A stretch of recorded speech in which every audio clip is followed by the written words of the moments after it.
saya bisa memahami saat ini adanya kebutuhan yang mendesak untuk menambah, apakah itu import barang bekas, import barang baru, apakah itu produksi baru, menambah jumlah daripada kapasitas kereta penumpang, ya Pak ya.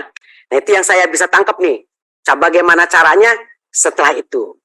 Dari berbagai argumentasi yang Bapak katakan tadi, mulai dari rapat, kemudian sudah melakukan riset, audit internal, dan lain-lain, yang memungkinkan saat ini adalah mengimpor, Bapak nggak nyebut barang bekas ya, istilah yang Bapak gunakan tadi itu kereta bekas, tapi kereta non baru. Nah, bukan baru. Kereta bukan baru, jadi istilahnya lebih halus gitu kan. Kereta bukan baru, padahal ya kereta bukan baru ya barang bekas kan gitu. Nah, terus Pak Didi tadi menyampaikan di awal, yang saya bingung jadinya Pak Didi adalah diperlukannya import daripada kereta bukan baru ini disebabkan karena tadi alasan pandemi COVID-19 dan lain-lain. Tapi kalau saya baca-baca Pak, sebenarnya import kereta bukan barang baru ini, apa barang bekas aja deh, kereta bekas ini Pak, sebenarnya ini bukan baru terjadi di KAI. Bukan kejadian baru. Bukan kejadian pertama.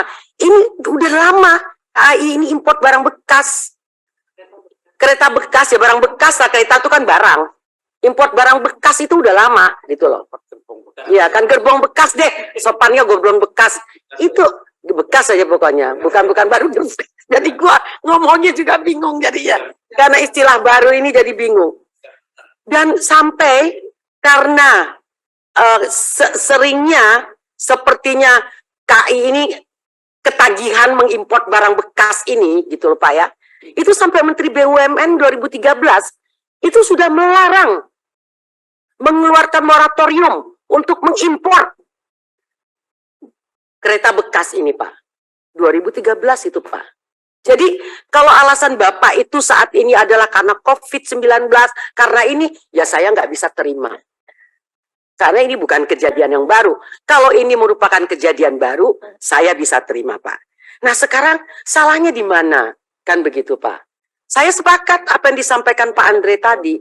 Salahnya adalah daripada gagalnya dalam perencanaan. Kalau Bapak benar perencanaan Bapak, tidak akan terjadi hal ini. Bapak itu kan seharusnya sudah tahu nih, berapa jumlah kereta yang Bapak miliki, berapa yang sudah tua, yang sudah bisa tak dipakai lagi, berapa jumlah kenaikan penumpang, sehingga diperlukan, ini kan bukan data yang harus tiba-tiba gitu Pak. Ini Bapak sudah miliki dan harusnya itu sudah menjadi tolak ukur dari Bapak ketika membuat perencanaan. Jadi ketika dengan alasan yang sama, yang saya buka-buka lagi Pak, alasan daripada impor kereta bekas ini, itu sama aja. KAI Inka-nya belum mampu, ininya. Jadi dengan alasan yang sama itu dilakukan, bukan alasan baru gitu Pak. Nah, jadi saya juga nggak mengerti ini bagaimana gitu Pak. Kan udah kalau kita lihat dari tahun yang sebelumnya itu Pak, dimulainya heboh-heboh ini kan waktu hibah dari pemerintah Jepang kepada kita. Ya kan Pak ya, tahun 2000. Ada hibah dari pemerintah. Ini mulai, kemudian kita mulai beli kereta yang bekas itu 2004, kan begitu Pak. Berlanjut, ini kan sudah lama, udah 20 tahun sebenarnya Pak. Bukan isu baru yang menjadi pertentangan saat ini. Jadi saya sepakat sebenarnya dengan apa yang disampaikan oleh Menteri Perindustrian. Pak Ketua, Bapak Pimpinan, saya sepakat dengan apa yang disampaikan oleh Menteri Perindustrian. Harus dilakukan audit. Bapak sudah lakukan audit, tadi Bapak sudah paparkan.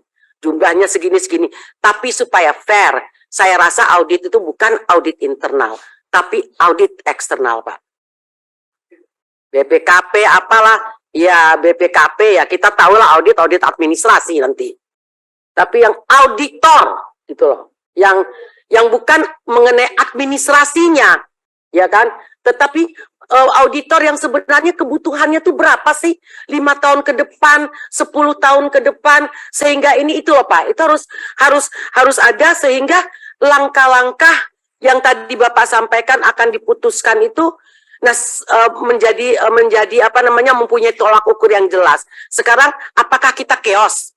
Kalau kita tidak import ini barang, apakah kita chaos?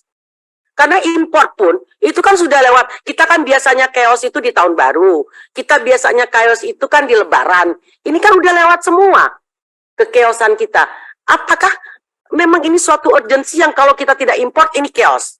Nah, itu juga apa namanya menjadi pertanyaan bagi saya, Pak. Saya rasa demikian saja Bapak Pimpinan, terima kasih.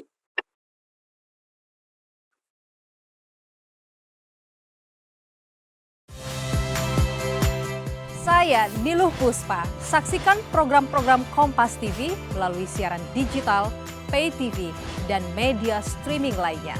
Kompas TV, independen, terpercaya.